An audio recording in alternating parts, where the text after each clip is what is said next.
In fact, one neighbor, while we were gone during an open house, she found some people who she thought would be just wonderful neighbors, because she has young kids, and this other person had some young kids, and she was walking out of the open house, and she asked her, "Hey, I would like to have you as a neighbor. What do you think?" And this prospective buyer just put her hands over her ears, and she said, "It's just too noisy."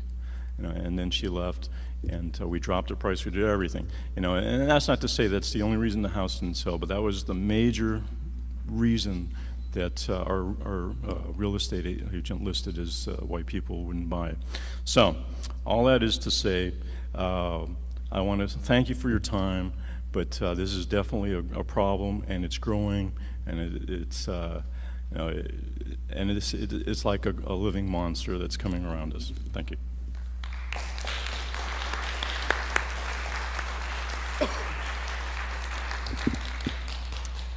Hello. I'd first like to say that I am not a public speaker, so if I get a little shaky, this is not something I normally do. But my name is Chelsea Welch. I live at Wellesley in Ocean Park, which is pretty adjacent to the runway. It's about, let's say, 50 yards or so. And I'm a representative of the Wellesley Neighborhood Association, Southwest 90064. I had a couple questions first off, just to kind of to ask you guys. Are the Mr. Rubin, you would probably know this. How many jet landings are occurring every day? Do you know? Every day? Yeah, about like each on day. average, 35 on average 35 a on day. But average? of course, some days are heavier than other days. Of course, of course. And then I was curious, actually, for the scientists, when you guys did your studies, did you take into account any of the traffic that was on Sentinel as well? Or were you just focusing on, I know the focus was obviously on jet emissions, but did any of the fumes from cars get into those studies? We knew this was going to be one of the issues when we started, because when you look at the emissions coming off of jets and the emissions that you might expect from motor vehicles, there may be some differences, but there's not any striking differences. There's not Right. one compound you could look for. Right. So the one thing we tried to do is we located one monitor just downwind of the tarmac, Sure. just downwind of the runway, and then we also located at a residence just across the street of Sentinella. So we were hoping that, upwind of the Sentinella would be pure jets plus what was upwind, and we could look downwind of Sentinella, and if by comparing those two, we might be able to separate the effects of the traffic. And again, like I mentioned before, a lot of that was inconclusive. It was one of our hopes we could use that to separate. But in some cases, and for some pollutants, Sentinella was on the east side of Sentinella was actually higher than at the airport. In other cases, it was reversed. So you tried your best to just stick to the jet emissions, but it was pretty much already a given that there was going to be car fumes in there anyway? Well, we know next to a roadway you will get a Right. mobile source or toxic emissions. And you whether had the it's gas station there as well, so Yeah. there's obviously fumes from that. That's why we wanted to locate on the western side of Sentinella to pick up what would be, we would expect less of the traffic emissions on that western side. Okay. Because I understand that, if more studies need to be done so that we can find out more answers, then that's one of the best things we can do. I would hope that these studies get more and more precise so that we really find out the nature of the problem. But if you're saying 35 jets on average are taking off per day, and I believe the Los Angeles Public Transportation has rated the Bundy Ocean Park, Sentinella Ocean Park intersection as a grade F intersection in terms of pollution, then I think we also have an issue that there's a lot more cars that are also creating a huge problem in terms of pollution for our neighbors. So, I'm all for clean air. I recycle, and I'm definitely, I would like to consider myself environmentally friendly, but I think we also need to look at the whole picture here and realize that it's not just the airport that is emitting fumes, but it's also the cars.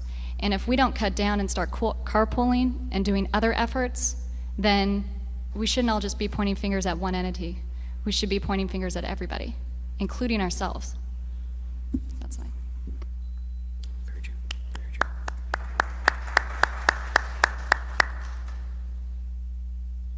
Virginia Ernst, and the study was conducted in my backyard. I have a question regarding the elevation of the lead. Now, that study was done with just the lead that was in the air.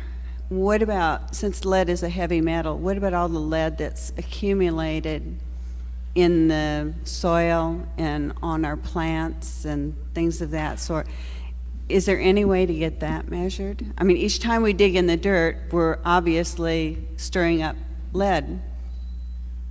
Right. We haven't, I mean, that's kind of a soil measurement, and we don't do a lot of that. We know how to measure air. There are other tests that could be done, and other agencies do that better than we can. It's something we could look into. When we first found the high lead levels, our first question was, is it actually coming from the jet emission, or the propeller aircraft emissions, or is it coming perhaps from the soil blowing up? When the wind blows, it can actually blow some of the dust from the soil into our sampler. And so we actually had two lead measurements. We had one that's called total particulate measurement, and we had another one that was PM2.5, which is the much smaller particles, which are generally not found in soil. The soil particles are bigger. We did find high levels in the PM2.5, the smaller particles, which suggests it is probably, at least what we measured in the air, was coming from the aircraft, not from resuspended dust. Again, we didn't take any soil measurements. We generally don't do that. We'd have to come up with a method to do that, and there's other people who have done lead measurements in soils. But once we found this evidence that it was probably an emission and not a resuspension problem, we thought we could conclude it was probably from the aircraft. Another question, well, not a question, but just a statement. You know, when you say 10,000 aircraft landing at the airport annually, we're impacted 20,000 times from that 10,000 count. I mean, I'm so close that when you saw the jet coming over, I can look up and see people sitting in them. They're that close. And not only, you know, the pollution is unbearable. I just had air conditioning put in the house because I can't go through another summer of jet fumes, and hopefully that will help. But we're assaulted. It's like we're being violated with each and every operation, and that's, you know, 20,000 times a year. I've been complaining since 1992, and a lot of it's fallen on deaf ears. It's always been blamed on the FAA. But the fact of the matter is, the city of Santa Monica did put in facilities primarily for the operation of jets. And so that's what's drawn them there. I mean, if you don't put in those enhancements, if you don't sell jet fuel, and if you don't build fancy hangars to house these jets, and you don't advertise in aviation magazines, come on into Santa Monica Airport, we have all these wonderful things for you, then we wouldn't be stuck with the problem that we have. And this problem hasn't just impacted Los Angeles, it's also impacted people in Santa Monica. Those that are west of the airport are suffering just about as much as we are. When the wind changes, they're getting the fumes. And the fumes have gotten so bad that they've moved north of Ocean Park Boulevard. I couldn't believe it when people north of Ocean Park Boulevard, adjacent to the airport, were telling me how bad the fumes were over there at times. It really is a problem that needs to be solved, and I'm pleased that Santa Monica is doing something, finally doing something to address this, because it had fallen on deaf ears for many, many, many years. The FAA, by the way, is well aware of what this problem is.